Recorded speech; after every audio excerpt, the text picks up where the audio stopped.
I support collective bargaining in all of its forms.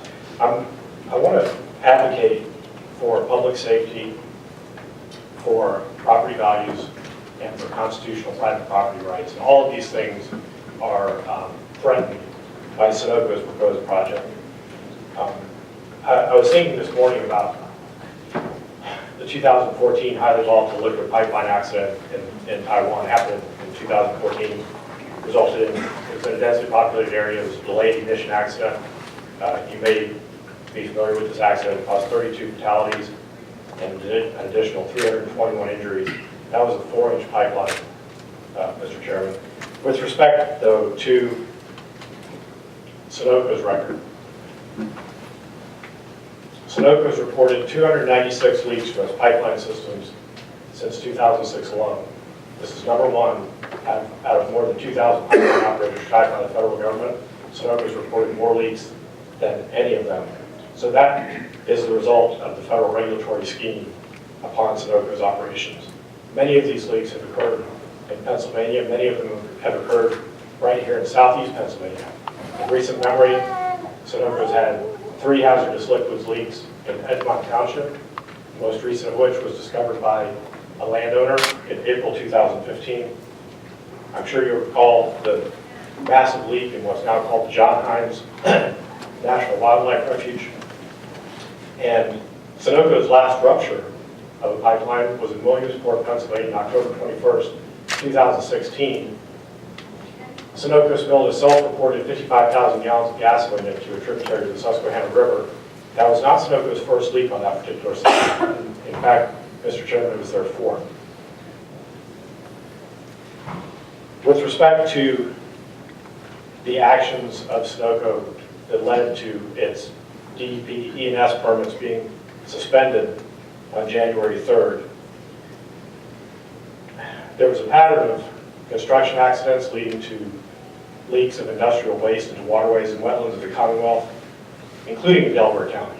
I've heard you say a number of times that there were no accidents involving construction in Delaware County. That's not correct. Well, I'm sorry to correct you. I don't know that I ever said that. I don't know whether there have been. In the DEP decision that I reviewed, none of the reasons for any suspension were based upon anything that occurred in Delaware County. Thank you. So there were notices of violation. In total, there were dozens of notices of violation issued to Sunoco for its construction practice. A number of those dealt with frackouts in Delaware County, including in Middletown, in Brookhaven, in Thornbury, and in Edgemont. So there were many leaks in Delaware County. And eventually, Mr. Chairman, on January 3rd, the DEP suspended all of the permits it had issued to Sunoco, citing willful and egregious violations of state law and permit conditions. Now, that's what happened at the state level. Sunoco, as you may know, also has a history of federal enforcement action to go along with its leak record. In fact, in 2016, the federal regulator, PHMSA, proposed civil penalties against Sunoco in a greater amount than in the previous 10 years combined. So for the period 2006 through 2015, they received various civil penalties. The civil penalties they received in 2016 were more than those 10 years all put together. If I could just mention one federal enforcement action that they received in 2016. There was a notice of probable violation issued by PHMSA to Sunoco on April 28, 2016.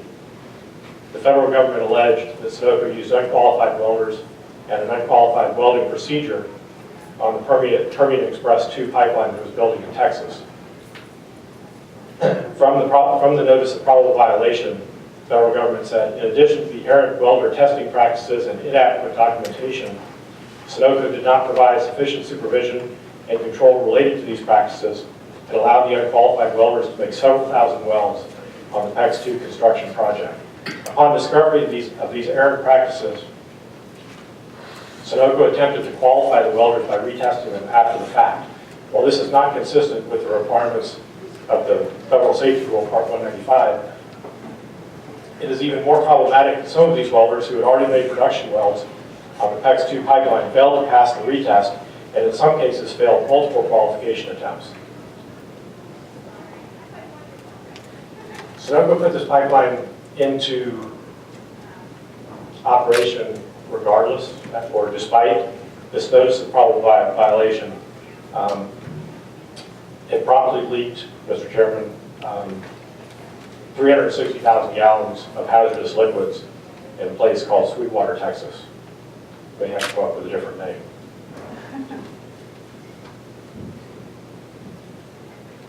I mention that because in light of what DEP called a pattern of willful and egregious violations, Sunoco received on January 11th of 2018 another notice of probable violation from the federal regulator, this time related to its construction practices on Mariner East 2.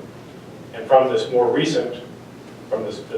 recent notice of probable violation, the government alleged that Sunoco failed to provide inspection that ensured the installation of pipe or pipeline systems was in accordance with the requirements of subpart D of Part 195. What this related to, Mr. Chairman, was a federal inspector discovered a damaged field bend and at least 5 damaged sections of pipeline, which were apparently in the process of being put in the ground. So given the story of PEX 2 and this latest notice of probable violation, I think there's reason to be concerned about Sunoco's current practices on Mariner East 2. Now, with respect to... I'll just ask you for just try to wrap it up. With respect to risk assessment,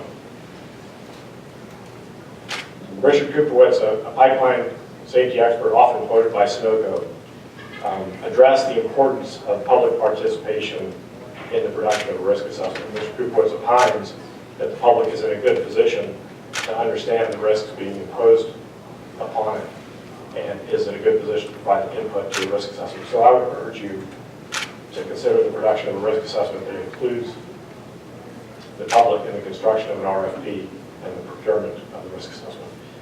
May I leave you with a copy of this recent notice of probable violation? Certainly. Could you give it to Ms. Coogan and she'll distribute it to all the members of council? Thank you. Thank you. Yes, ma'am. Hello, Council. My name is Viviana Dustling. I live at 76 War Admiral Lane in Middletown Township. I did speak last week in front of Council regarding this matter. Because of the term special interest being thrown around already numerous times today, I feel the need to give some background, explain why and what my interests are. I'm originally from Michigan, Detroit area, family in the car industry, union members. I grew up there and then went to school at Ivy League College for my undergraduate degree while I was in ROTC to become an officer in the Navy. Met my husband there, who is a lifetime resident, other than his military service, of Delaware County, where his family currently resides. I am a lifetime registered Republican, in addition to now being a veteran.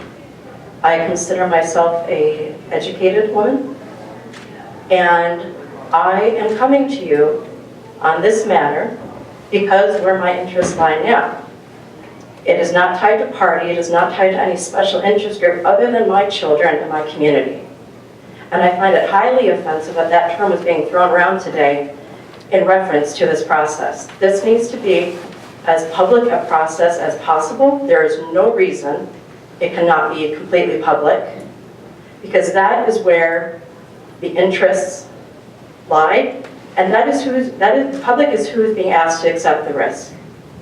I have a special kinship and family members that are emergency responders, and I have the utmost respect for them, and I do believe, yes, they should be involved as well, and this can be used for their planning process, but this goes far beyond that. The implications that not only is this being driven by special interest, but that this needs to be handled in such a manner that would be less public, there's no point then. politically, I am a fiscally conservative person. I think you'd be wasting taxpayer money. If you go forward with this in a way that is not completely public, and largely in the manner that Mr. Zidek was proposing, it would not be accepted by the public, those of us that are concerned about this. I am a founding member of the Middletown Coalition for Community Safety and the Del Chesco and Del Chesco Unite for Pipeline Safety.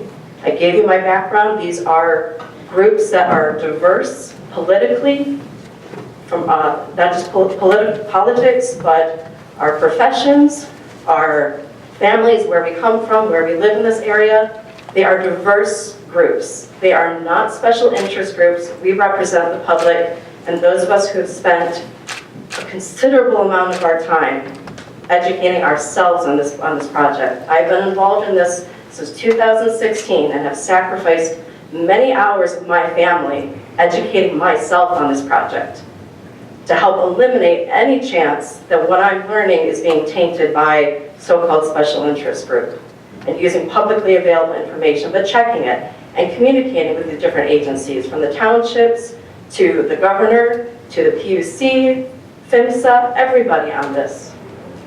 It comes down to you.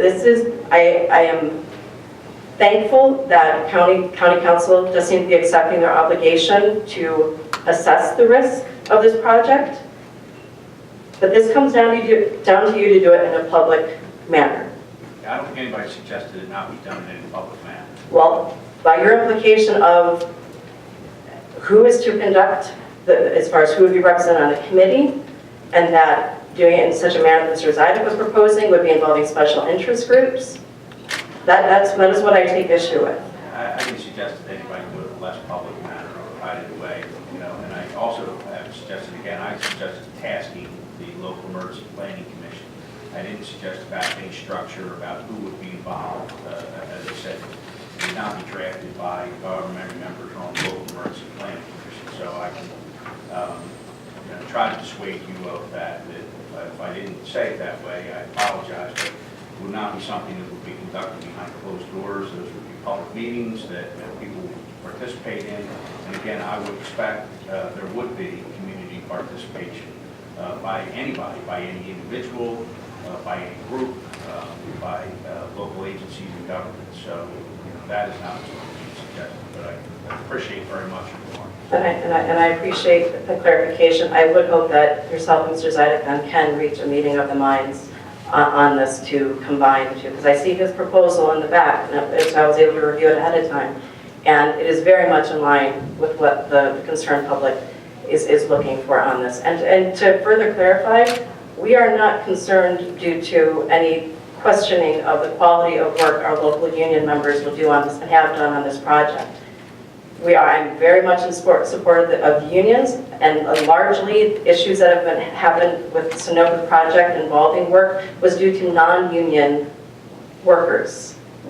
This is more so concerned regarding the contents, the magnitude, the fact that this is 2, and in some places in our county 3 pipelines running alongside each other, and is due to Sunoco's track record regarding their operations and their processes, not the work that is being done, and their lack of ability to detect leaks with the leak detection systems they currently have in place, and their ability to move forward and their track record of moving forward with projects, even when those agencies you've already mentioned that are charged with regulating them have issued notices of violation or identified problems.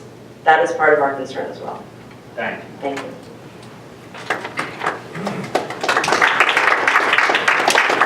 My name is Terry Boyle. I live on Landaff Road in Manoa, Terrence Boyle. I'll stick my head in the lion's den here a little bit. To say that I was here last on December 13th, and I made a couple of introductory comments, and then I said that I had been mistreated by Delaware County District Attorney's Office. Those words didn't make it to the minutes, so I support the idea of the videotaping. The recording of the minutes was Terrence Boyle had some grievances and sought a meeting with the District Attorney's Office. It may not seem like much of a difference, but it is. And The point is, I want to say that at that meeting, I looked just as I looked at Mr. McLean and Mario Sparrowson up there. You guys may recall the press who might have been present that day. And I said, Mario, as he kind of told me, well, wind it down, I said, well, Mario, I need a commitment from you to set up a meeting with the Delaware County District Attorney. And you may remember, he said, I think I can handle that.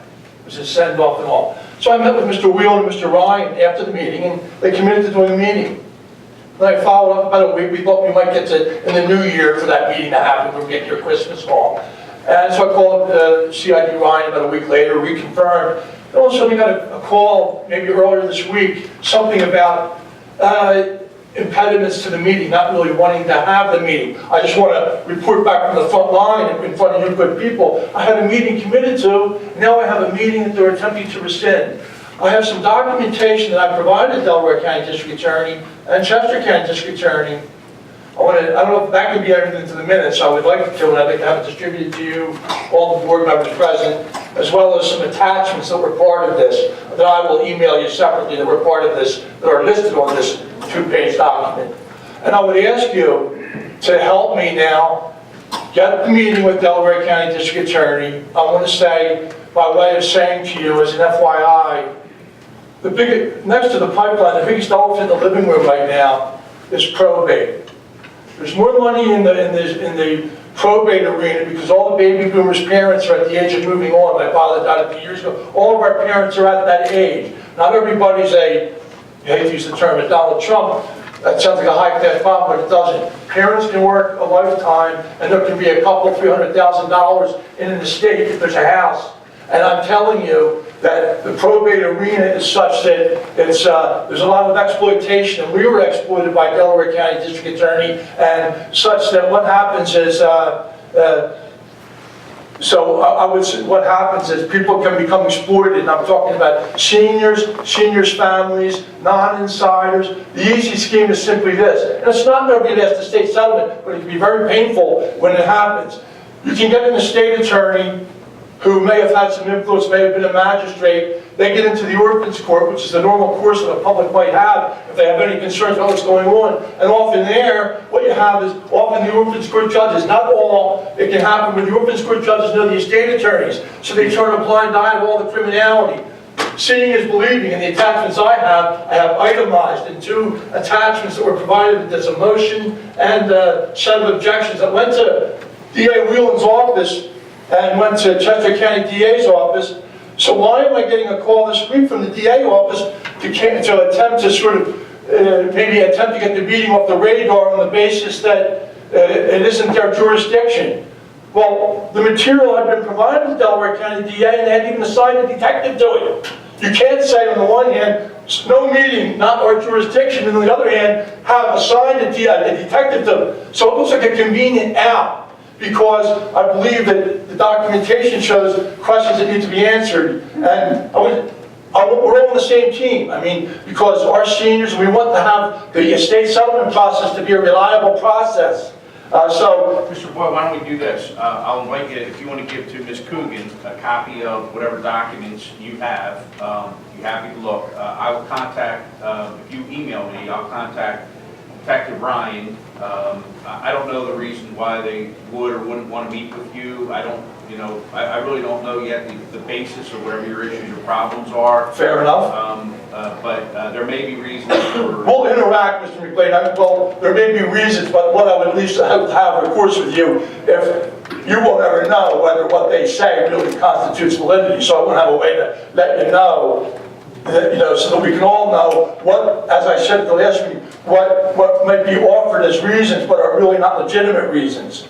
And then very last thing I want to say is, at that meeting, I want members of the board, I want people with me. Individuals can easily get dismissed and bullied. Relationship loyalty can trump duty. It can happen. John Barrett, the Inquirer, says that there's a lot of problems and games can get played, so I need some protection. I think the battle that I'm fighting in terms of estate settlement issues being people cutting corners and assets and funds being misappropriated by people in power is not just my battle, but our battle. Mr. McLean, you'll see the attachments. You'll get a view of what I have sent a lot of information to Mr. Zidek, and I had actually sent material back during the campaign. They were busy, Mrs. Phillips and Mrs. Madden. And also I sent it to McGarrigle's office, so I wasn't really just working one side. So this may be a thing that legitimately needs to get on the radar. Last thing I'm going to say, there's an entity in Chester County right now doing an investigation. So I believe that there's very possible this is a bi-county misconduct that could be happening and could be playing out across Pennsylvania. Power of attorney abuses, the public is told, will be confronted, identified, confronted, and criminalized in the Wealth Transfer Task Force, which is a $1 million public taxpayer funded report. So the public. Why don't you invite you to give those documents or copies of them to Ms. Coogan, and we'll take it from there. Fair enough, and Ms. Phillips, I hope to follow up with you a little bit on this if possible, just because you're someone who's in charge of county management services, and I believe some of the information connects me to that. And I just want to ask you as I'm walking over, who would I follow up with, Mr. McLean? You can email me, call my office. Okay, appreciate Unless that. Mr. Zayek and Mr. Madden, if you've been involved with this gentleman already, if you want to take it. Okay. I thank you for that. And the last thing I'm going to ask you as I'm walking over, is there a chance that, I don't know, I want to have people with me at the meeting so that, things are out in the open and so that it's transparent, so that things don't get whitewashed. Not that I'm saying it would, but I want to prevent that. So can I have the board and can I have what I'm providing to Mrs. Coogan put into the minutes so the public can look at what I provided today? No, they won't be part of the minutes, sir. Okay, well, That's not how. well then, all right, well, I have 50 copies. I'll distribute them after the meeting. That's fine. Please see me after the meeting. And these will get distributed to all the board members? If you give it to Mrs. Coogan, it will. Okay. Thank you. Thank you very much for your patience. Yes, sir. My name is George Alexander, 437 East Franklin Street here in Media. I want to emphasize the need for credibility. I think in any pipeline report that we do, I hope that there is a meeting of minds, a way of doing this with a common goal. For me, the issue here is fundamentally one of safety. If someone moves into a house and the house is next to the pipeline and they expect to live there for 30 years or 50 years, the question is, okay, what are the odds of a problem? What are the odds of injury or death? If those odds are close to zero, if they are similar to the risks that we all take in normal life, walking around and driving and so forth, then I don't have a problem. But we don't know what those risks are. What we need is a quantitative analysis that tells us whether this pipeline is really safe, or if there is a certain level of expected probability, either in terms of death or injury. I'm also interested in the question of whether property values go down, but really the safety is the one that I'm concerned about. So can you show me that it's safe? If so, I'm fine with it. But it has to be credible. It has to be done by a group that people can believe in, that I can believe in, and it has to be accepted by the general public. And at that point, I think we're good. There is a possibility that there is hype, or that there is hysteria, or that there is too much emotion. I'm willing to accept that possibility, but I think we need to take a close look at it in a numerical way and say, okay, where does this rank as a risk? Is it a serious risk, or is there virtually no risk? That's what I think has to be the emphasis of this study. Thank you. Thank you, sir.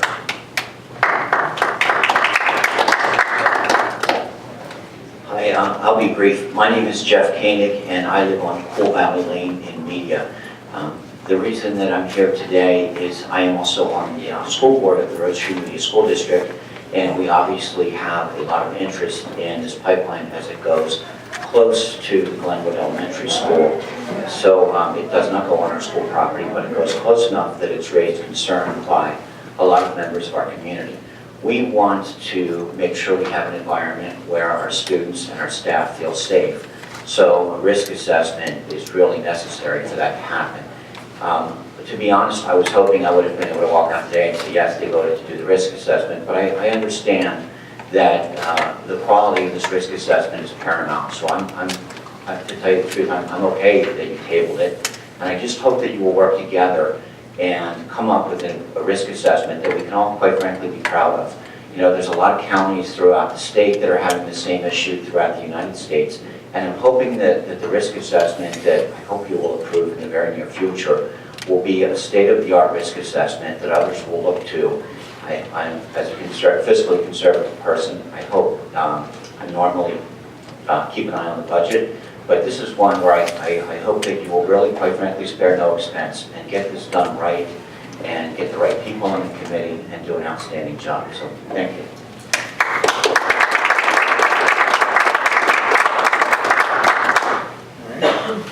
Hearing no further public comment, we'll turn to council. Mr. Zidek. Thank you, Mr. Chairman. I guess I would take a few moments to respond to Mr. Adams. Mr. Adams suggested that he may have departed from the room, that conducting the study on the safety of the Mariner East project is premised upon a belief that it isn't safe. And I would say that I don't have such a prejudice. As Mr. Alexander just spoke of, all I'm trying to do is better understand what the risks are. There's nobody who's trying to scare anybody here. We just want to understand what the facts are. If the pipeline is as safe as Mr. Adams contends, and perhaps it is, then great. And I would reiterate, I believe it was Ms. MacArthur's comments, her question, which was, why are we so afraid of an independent objective study? The last thing I'd like to say is that I would like to acknowledge the civility shown by my colleagues on council.